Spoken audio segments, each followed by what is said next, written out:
यक्ष यक्षिणी कौन होते हैं? वीडियो को शुरू करने से पहले अगर आप हमारे चैनल पे नए हैं तो चैनल को सब्सक्राइब करना ना भूले और वीडियो को अंत तक जरूर देखें। वीडियो के अंत पे एक सरल साधना विधि, किसी भी विधि को मिस मत कीजिएगा। सावधानी, साधना किसी गुरु के सानिध्य में करें। यक्षिणी और यक्ष भारत के सदियों पुराने पवित्र पेड़ों से जुड़े कई अपसामान्य प्राणियों में से एक हैं।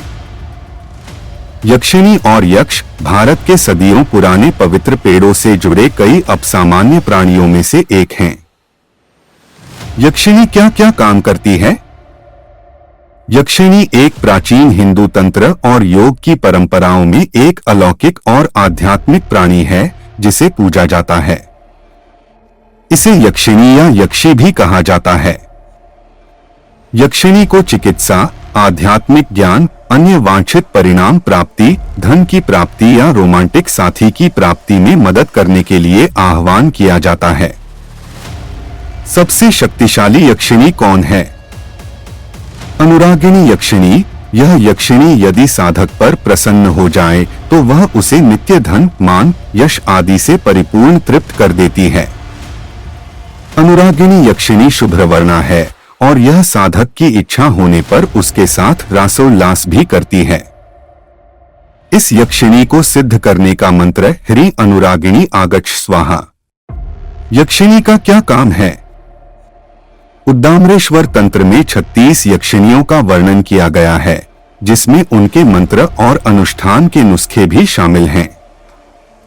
यक्षों और यक्षिणियों की एक ऐसी ही सूची तंत्रराज तंत्र में दी गई है, जहां कहा गया है कि ये प्राणी जो भी चाहते हैं उसे देते हैं। वे धरती में छिपे खजाने के संरक्षक हैं।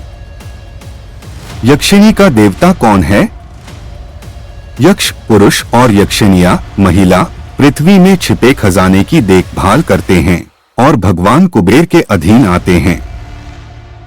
यक्षिणी साधना कितने दिन में सिद्ध होती है? किसी भी बुधवार से यक्षिणी सिद्धि साधना शुरू करें।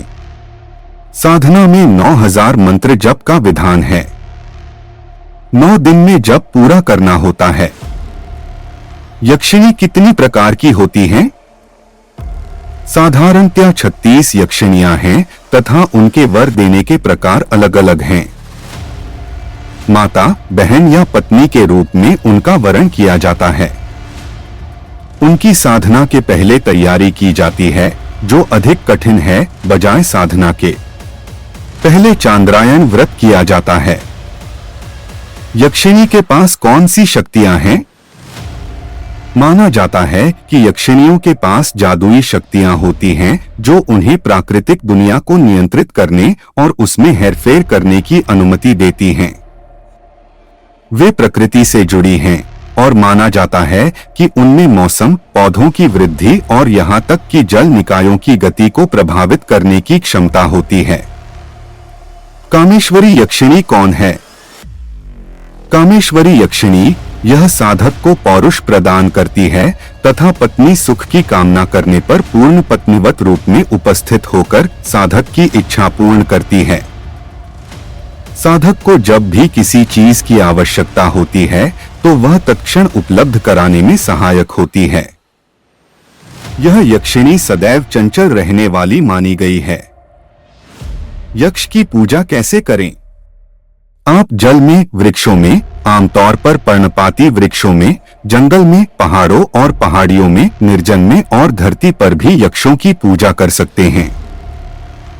इन सबसे बढ़कर इन स्थानों यक्षों के घर की देखभाल और सुरक्षा करें।